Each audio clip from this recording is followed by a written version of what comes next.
Beryl Hoffman. And can you tell me about your family? I have a husband who's over there, Fred, and I have two sons, Michael and Jonathan, and they have wives, Andrea and Jennifer, and I have four grandchildren. That's quite a lovely family. It is lovely. You have been blessed. Yes, we had a lot of trouble having children, but it was worth the wait. Well, that's wonderful. Now, in general, we have something in common. We're both members of the Women's Club, but I was in Lebanon, I am in Lebanon, and you with Myerstown. Tell me about that experience.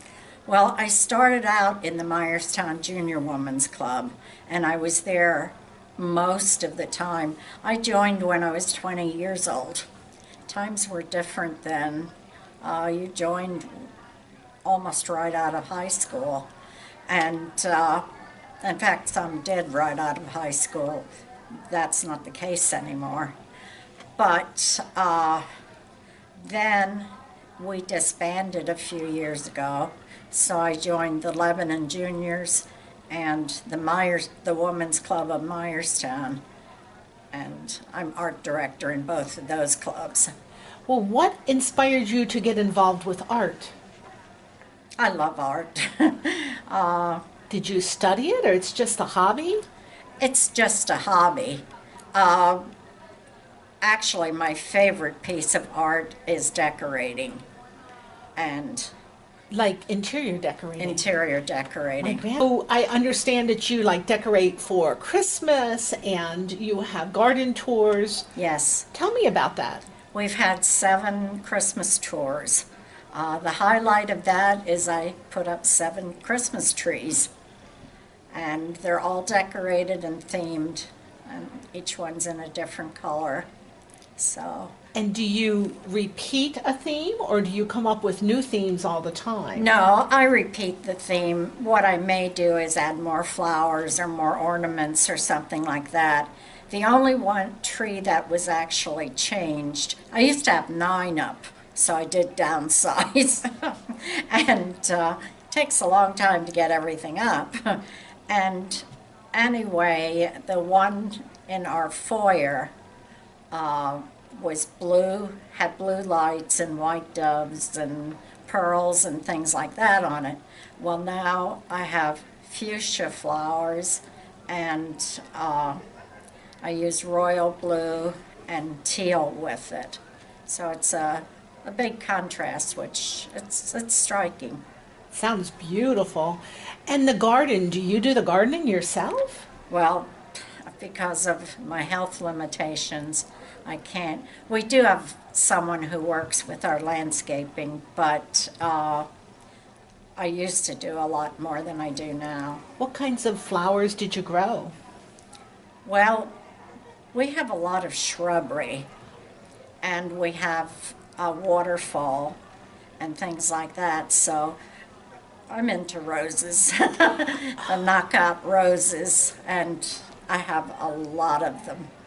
And we have a rather large area of land.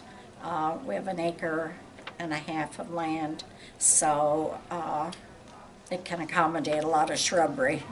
That sounds so cool. So I understand that you are like the district director for the arts, and you encourage young students who are pursuing artistic adventures, and you had your display of your own work at headquarters. What kind of things did you do, and why do you keep doing what you're doing? Because I enjoy it. Actually, what I had at the headquarters in Washington, D.C. was a Christmas ornament. The top 3 from each state were going to be put on the International Christmas tree. So that was quite an honor that mine was one of them. Did you make it? Yes. And yes. tell me about what it was. Uh, I wish I had a picture of it. I'm trying to think of what that's called. They're little flat white petals like, and can't think of the name of them.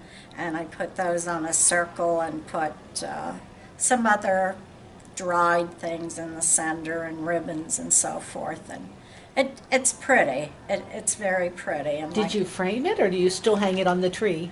No, it's down in Washington, D.C. They kept it. They kept it. Oh, I thought it was just like for an art show, but No, they kept it. No, they kept it.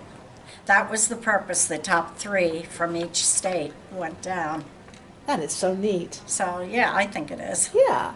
And tell me about Youth for Christ Bids for Kids. You started that? Or No, actually, Bill Calavandi used to do the art auction, and then when he was no longer involved, I got involved, and what we did was we wrote to artists and asked for prints and so forth, and then we would mat them and frame them and cut the glass and the foam core and everything, and then they would be auctioned off at their Bids for Kids auction, which was just held this last weekend. And anyway, all proceeds would go to their projects. They service the inner city youth and try to give them purpose in their lives. I was out actually, and I saw they had lots of quilts as well. Yes. And like the center auction was for the women's things, and they had one for sports in the back, and they had tools and that sort of thing They on the have other everything. side. It was just, there were 3 auctioneers going all at the same know. time. It was I just know. an amazing, but you're in with the women's things and the arts. The and art, and, yes. And are the quilts fall under you or no? No, Okay. no. Well, actually, this year, I couldn't help, of course, and last year things were starting to get worse with my health, and so I didn't help then. And we were located next to the craft area. Now, we didn't get out there. I had an appointment, and we didn't get out there this year. Okay. So, Well, what's your preferred medium in when you do artwork yourself? Do you like sculpture? Do you like painting? Do you like working with glass? all of the above. So you just are like a Renaissance woman when it comes to art. You can do it No, all. I've never worked with glass. I shouldn't say that. No stained glass or anything. No, I haven't. I bought a kit one time, but I never did anything with it. I am not an artist. I have painted things like in my children's rooms. I've done like Winnie the Pooh characters on the walls and things like that. But I'm not an artist, but I have a little bit of talent. So you're a supporter and encourager of artists. Yes,